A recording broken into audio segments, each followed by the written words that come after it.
Қайырлы күн, қымбатты көрермендер. Сіздермен бірге мен Айенова Әлия Пайысқан қызы.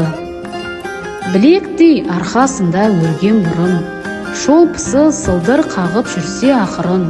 Кәмшат бөрік ақ тамақ қара қасты, сұлу қыздың көріп пен мұндай түріндеп, Абай атамыз жырлағандай, қазақ халқы қыз деген сөздің өзін әдептіліктің, әдеміліктің, инабаттылықтың, сұлулықтың белгісі деп таныған.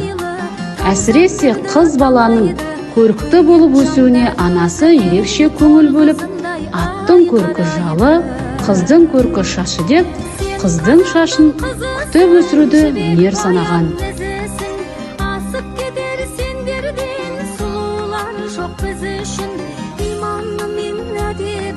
Қарапайым мәлемі біздер үшін қашанда қазақ.